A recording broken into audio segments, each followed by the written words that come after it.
10 ఏళ్లలో రాష్ట్ర అభివృద్ధిని బీఆర్ఎస్ గాలికి వదిలేసిందని అన్నారు మంత్రి వివేక్ వెంకటస్వామి.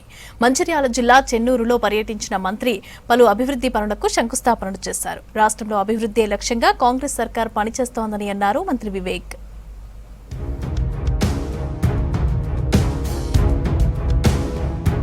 మంచిర్యాల జిల్లా చెన్నూరులో పర్యటించారు మంత్రులు వివేక్, జూపల్లి కృష్ణారావు.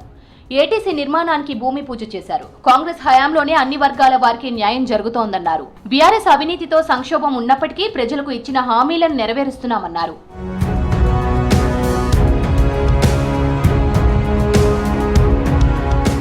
చెన్నూరులో త్వరలోనే బస్ డిపో ఏర్పాటు చేస్తామన్నారు మంత్రి వివేక్ వెంకటస్వామి. చెన్నూరు నుంచి హైదరాబాద్ కు త్వరలో బస్సు సౌకర్యం కల్పిస్తామన్నారు. భవిష్యత్తులో చెన్నూరు రూపురేఖలు మారుస్తానన్నారు. మిషన్ భగీరథ పేరుతో 62,000 కోట్లు బీఆర్ఎస్ మింగేసిందన్నారు మంత్రి.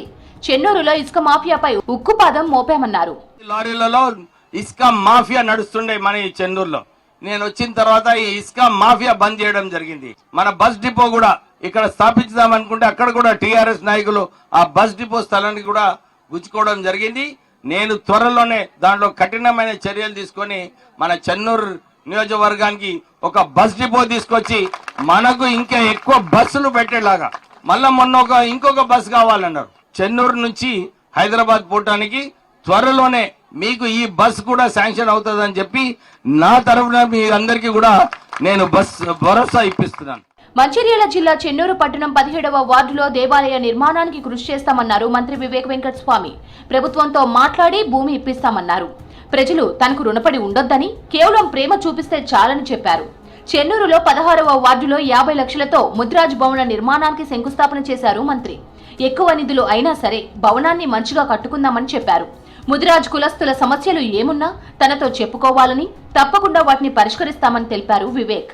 ముదిరాజ్ సోదరులకు అందరు కూడా ఆ ప్రేమనే కంటిన్యూ చేయండి. నా మీద ఎప్పుడు ఏదున్నా కానీ సమస్య కులంది చెప్పండి, నేనున్నా, మీతోనే ఉంటా, ఎప్పుడు కూడా మీతోనే కలిసి పనిచేస్తా అని చెప్పి మీ అందరికీ భరోసా ఇప్పిస్తూ, సో మన పిల్లలు కూడా మంచిగా చదువుకోవాలని చెప్పి మన సోమన్పల్లిలో 250 కోట్లతో యంగ్ ఇండియా స్కూల్ కూడా స్థాపించడం జరుగుతుంది. వచ్చే సంవత్సరంలో మన పిల్లలు మంచిగా చదువుకోనికే ఆ అవకాశం కల్పించడం జరుగుతుంది. మీరు అందరు కూడా ఇంట్లో క్రమశిక్షణ, పిల్లలకు మెయిన్ క్రమశిక్షణ నేర్పించండి. క్రమశిక్షణ నేర్పిస్తే అన్ని సెట్ అవుతాయి. ప్రజలకు ఎల్లప్పుడూ అందుబాటులో ఉంటూ సమస్యలు పరిష్కరిస్తున్నట్లు తెలిపారు మంత్రి వివేక్. నియోజకవర్గంలోని సమస్యలను తమ దృష్టికి తీసుకురావాలని కోరారు మంత్రి వివేక్.